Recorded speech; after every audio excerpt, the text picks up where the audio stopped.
Hello बच्चों, मैं आपका गणित शिक्षक कमलेंद्र हूँ। आज हम लोग कक्षा 10 गणित के अध्याय 1 वास्तविक संख्याएं के अंतर्गत प्रमेय 1.2 अंक गणित की आधारभूत प्रमेय, जिसे अंग्रेजी में फंडामेंटल थ्योरम ऑफ अरिथमेटिक कहते हैं, को पिछले वीडियो से कुछ बेहतर रूप में तथा उदाहरण सहित व्याख्या करते हुए समझने का प्रयास करेंगे। इस प्रमेय को जानने से पूर्व हम कुछ पहले से प्राप्त जानकारियों को दोहराना चाहेंगे। अभाज्य संख्याओं के बारे में आप पहले भी पढ़ चुके हैं, जिसे अंग्रेजी में प्राइम नंबर्स कहते हैं। ये वे संख्याएं होती हैं जिनके केवल 2 गुणनखंड होते हैं।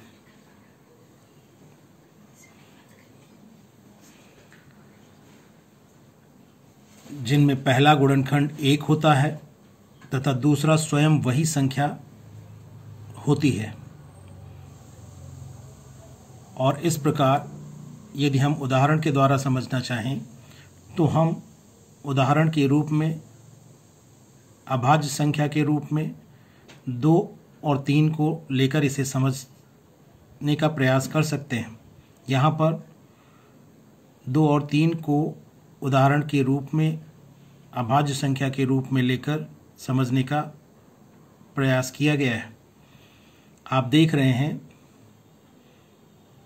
अभाज्य संख्या 2 के 2 गुणनखंड होते हैं, 1 और 2, जिसमें आप देख रहे हैं एक तो वह संख्या स्वयं है अर्थात 2 है और दूसरा गुणनखंड 1 है। आप जानते हैं कि प्रत्येक संख्या का गुणनखंड 1 अवश्य होता है, या ये कह सकते हैं कि संख्या 1 प्रत्येक संख्या का गुणनखंड होती है। इसलिए 1 तो अपने आप ही प्रत्येक संख्या का गुणनखंड हो जाता है और दूसरा वह संख्या स्वयं होती है, दूसरा गुणनखंड वह संख्या स्वयं होती है। तो इस प्रकार अभाज्य संख्याएं वे संख्याएं होती हैं जिनके केवल 2 ही गुणनखंड होते हैं। इसी प्रकार अगर हम 3 को अभाज्य संख्या के रूप में लेते हैं तो हम उसके गुणनखंड के रूप में 1 और 3 को पाते हैं, जिसमें आप देख रहे हैं कि एक गुणनखंड 1 है और दूसरा गुणनखंड वह संख्या 3 स्वयं है। अभाज्य संख्याओं को हम एक और रूप में परिभाषित कर सकते हैं। जैसे हम यह भी कह सकते हैं अभाज्य संख्याओं की परिभाषा के रूप में कि वे संख्याएं जिनमें केवल 2 संख्याओं का ही पूरा भाग जाता है, या वे संख्याएं जो केवल 2 ही संख्याओं से पूरी विभाजित होती हैं या 2 संख्याओं से ही पूर्ण रूप से विभाज्य होती हैं। ऐसा भी कहकर हम इन्हें परिभाषित कर सकते हैं। जो संख्याएं गुणनखंड के रूप में किसी संख्या की हमें प्राप्त होती हैं, वे गुणनखंड के रूप में प्राप्त संख्याएं दी गई संख्या को पूरा विभाजित भी करती हैं। तो इस प्रकार हम यह कह सकते हैं कि कोई भी संख्या जिस भी संख्या से पूर्ण रूप से विभाजित हो जाती है,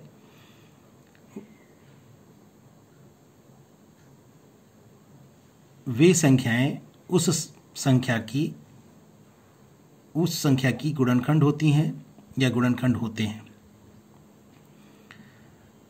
तो आप समझ गए होंगे कि गुणनखंड के रूप में हमें वही संख्याएं प्राप्त होती हैं जिन संख्याओं का उस संख्या में पूरा भाग चला जाता है जिसकी वे गुणनखंड होती हैं। तो अभाज्य संख्याओं के बारे में अब आप अच्छी तरह से परिचित हो गए होंगे। अब हम अगर भाज्य संख्याओं की बात करें तो भाज्य संख्याओं को अंग्रेजी में कंपोजिट नंबर्स कहते हैं। ये वे संख्याएं होती हैं जिनके 2 से अधिक गुणनखंड होते हैं, अर्थात ये संख्याएं 2 से अधिक संख्याओं से विभाजित होती हैं या विभाज्य होती हैं, अर्थात 2 से अधिक संख्याओं से भाज्य संख्याओं में पूरा पूरा भाग चला जाता है। इसके उदाहरण के रूप में यहाँ पर 4 और 9 को उदाहरण के रूप में लेकर समझाने का प्रयास किया गया है। 4 के गुणनखंड 1, 2 और 4 के रूप में हमको प्राप्त होते हैं, जो कि संख्या में 2 से अधिक हैं, इसलिए 4 को हम भाज्य संख्या कहते हैं। और आप अगर दूसरी परिभाषा के अंतर्गत इसे समझना चाहें तो देख सकते हैं कि 4 में 1, 2 और 4 इन तीनों संख्याओं का पूरा पूरा भाग चला जाता है, अर्थात संख्या 4, 1, 2 और 4 इन तीनों ही संख्याओं से पूर्ण रूप से विभाज्य है। और चूंकि 4 2 से अधिक संख्याओं से पूर्ण रूप से विभाज्य है, इसलिए 4 को हम भाज्य संख्या कहते हैं। इसी प्रकार 9 भी भाज्य संख्या है, क्योंकि उसके गुणनखंड 1, 3 और 9 है, अर्थात संख्या 9 1, 3 और 9 तीनों ही संख्याओं से पूर्ण रूप से विभाजित हो जाती है, अर्थात 2 से अधिक संख्याओं से विभाजित हो जाती है। इसी कारण हम संख्या 9 को भाज्य संख्या कहते हैं। इसके अतिरिक्त एक और संख्या होती है जिसे हम जानना चाहेंगे। जैसे संख्या 1 है तो हम देखते हैं कि 1 का केवल एक ही गुणनखंड है और वह संख्या 1 स्वयं है। इसके अतिरिक्त इसका कोई और गुणनखंड नहीं है, अर्थात 1 अकेली ऐसी संख्या है जिसका केवल एक ही गुणनखंड है, अर्थात वह गुणनखंड होने का मतलब जिसका पूरा पूरा भाग इस 1 में चला जाए। तो हम पाते हैं कि संख्या 1 में केवल एक ही संख्या का, अर्थात स्वयं 1 का ही पूरा पूरा भाग जाता है, अर्थात यह एक ही संख्या से पूर्ण रूप से विभाजित होती है या विभाज्य है। इसी कारण हम इसे ना तो भाज्य संख्या के अंतर्गत रखते हैं और ना ही अभाज्य संख्या के अंतर्गत रखते हैं। तो यह हमें नोट कर लेना चाहिए। अब इसके बाद हम अंकगणित की आधारभूत प्रमेय को समझने का प्रयास करेंगे, जिसका कथन है कि प्रत्येक भाज्य संख्या को अभाज्य संख्याओं के एक गुणनफल के रूप में व्यक्त किया जा सकता है, अर्थात गुणनखंडित किया जा सकता है, अर्थात गुणनखंड के रूप में लिखा जा सकता है, तथा यह गुणनखंडन अभाज्य गुणनखंडों के आने वाले क्रम के बिना अद्वितीय होता है। इसका अर्थ यह है कि जब भी किसी भाज्य संख्या का गुणनखंडन किया जाएगा और उसमें हमें अभाज्य गुणनखंड प्राप्त होंगे, तो उन अभाज्य गुणनखंडों के आने वाले क्रम पर अगर हम ध्यान न दें तो उस भाज्य संख्या का केवल एक ही अभाज्य गुणनखंडन हमें प्राप्त होगा, अर्थात गुणनखंड के रूप में अभाज्य गुणनखंडों का एक ही गुणनफल प्राप्त होगा। अद्वितीय का अर्थ होता है जिसके जैसा दूसरा ना हो, अर्थात जो गुणनखंड हमें भाज्य संख्या का अभाज्य गुणनखंडों को आने वाले क्रम के बिना, अर्थात अभाज्य गुणनखंडों के आने वाले क्रम को ध्यान में दिए बिना जो हमें अभाज्य गुणनखंडन भाज्य संख्या का प्राप्त होगा वह अद्वितीय होगा, अर्थात उसके जैसा कोई दूसरा अभाज्य गुणनखंडन हमें उस भाज्य संख्या का प्राप्त नहीं होगा। इसी को हम एक उदाहरण के द्वारा समझते हैं। यदि हम उदाहरण के रूप में संख्या 12 को लेते हैं और 12 को अभाज्य गुणनखंडों के गुणनफल के रूप में लिखने का प्रयास करें, और ऐसा करते समय हम इसे 2 तरह से लिख सकते हैं।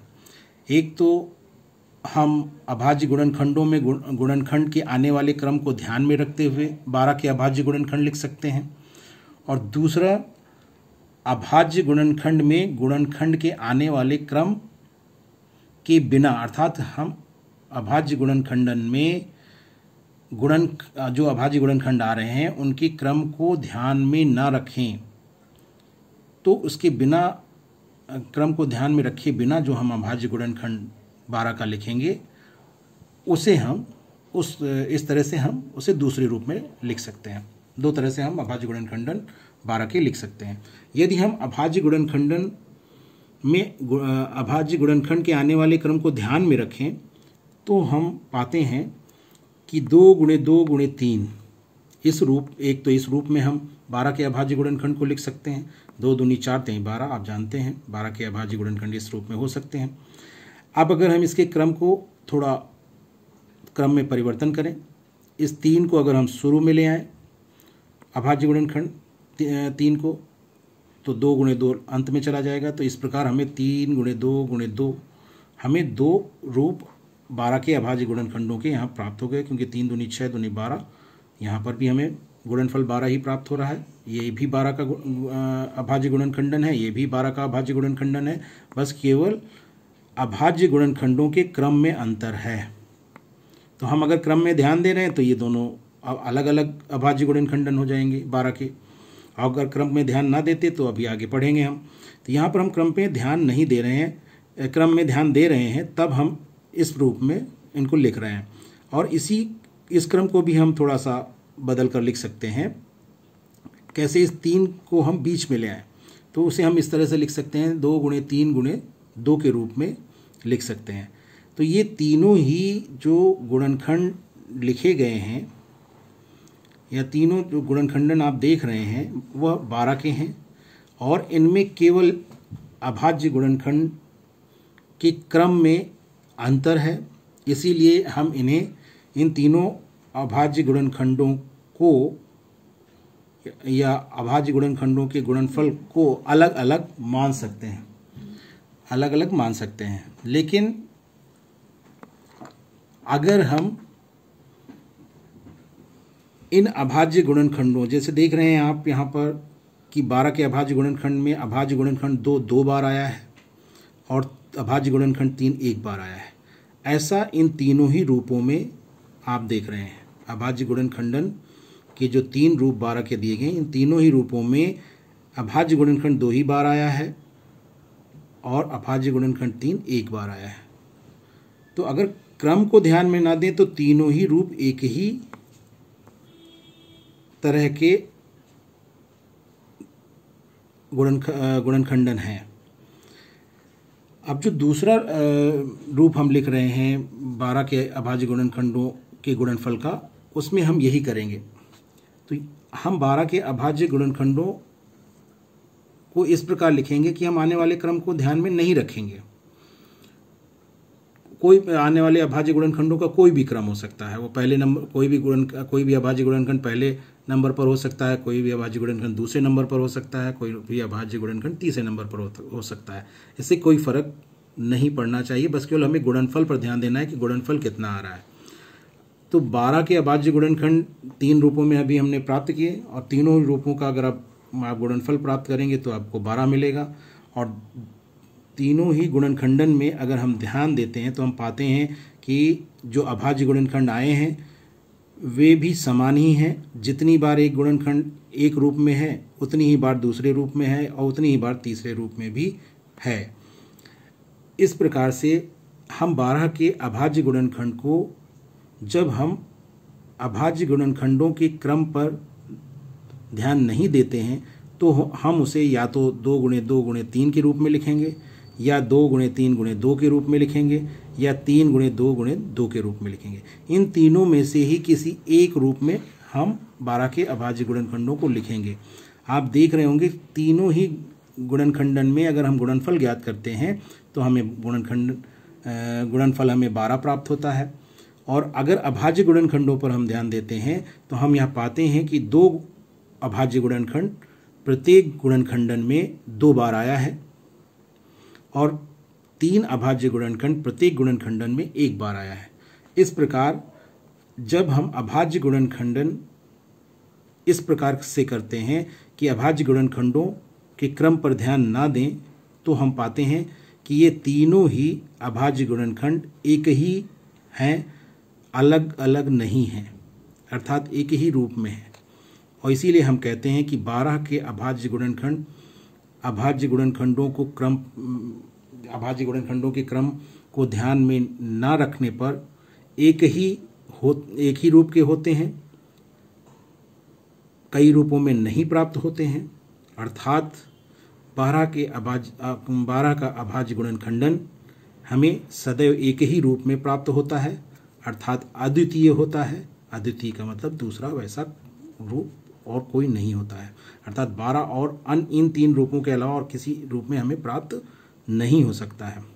केवल ये तीनों रूप एक ही हैं जब हम अभाज्य गुणनखंडों के क्रम पर ध्यान नहीं देते हैं। तो हमारी जो अंक गणित की आधारभूत प्रमेय है वह हमें यही बताती है कि कोई भी भाज्य संख्या हो तो उसका अभाज्य गुणनखंडन करने पर हमें अभाज्य गुणनखंडों के क्रम को ध्यान में न रखने पर उस भाज्य संख्या का केवल एक ही अभाज्य गुणनखंडन प्राप्त होता है, अर्थात उस भाज्य संख्या का अभाज्य